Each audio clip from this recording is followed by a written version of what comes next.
Namaste.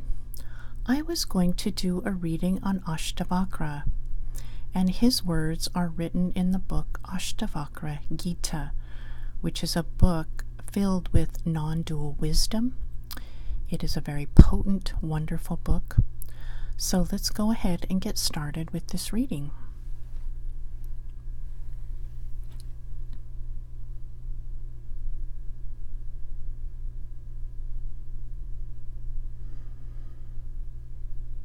Okay, so immediately when one comes up to the image, there is stillness, there's balance,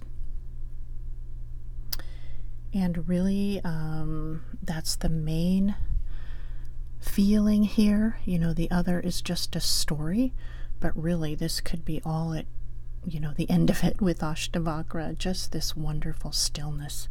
And one can feel it resonating that way outward, even from this image. But let's see if we get a bit of a story for him. Okay, there's a yes. So, when Ashtavakra was in the womb, he heard his father speak wrongly of some writing in the Vedas, or the scriptures. And when he heard this, he kicked his mother while still in the womb, and this enraged his father. And so his father cursed him while he was in the womb. He named him Ashtavakra, which means broken in 8 places.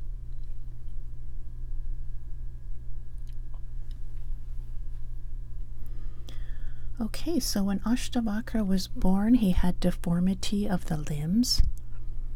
It was a struggle for him to get around. And yet he did not put his energy into feeling sorry for himself. He was much more focused on stillness, on divinity, and on just, moving towards that or remaining within that peace.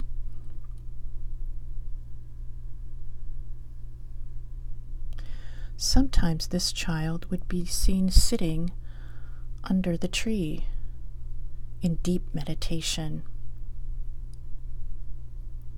Sometimes one would find him standing with vacant eyes, looking over the horizon at dawn and dusk.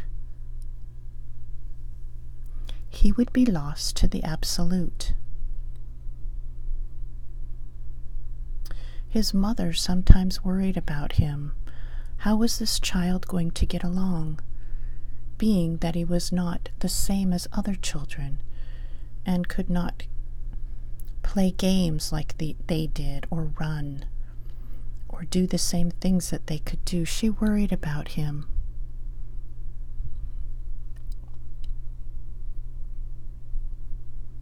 But he did get along. He moved along, and he was a very bright boy, very gifted with his intellect. He knew the scriptures in and out, and he could speak of them without even reading them.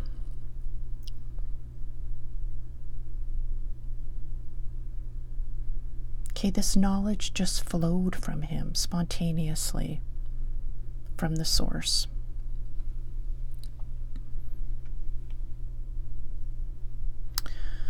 Okay, so one day he learned that the man he was living with was truly not his father, and he didn't know that all along. He learned that his father lost a debate with philosophers and was drowned in the river. So Ashtavakra, being as bright as he was, sharp and swift, went to challenge these philosophers to a game of logic or intellect or whatever they played then.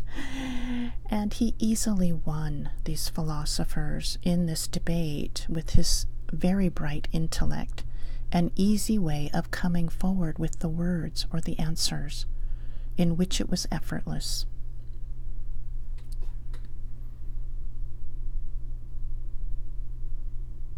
Okay, one can see the pendulum come up higher, like, whatever the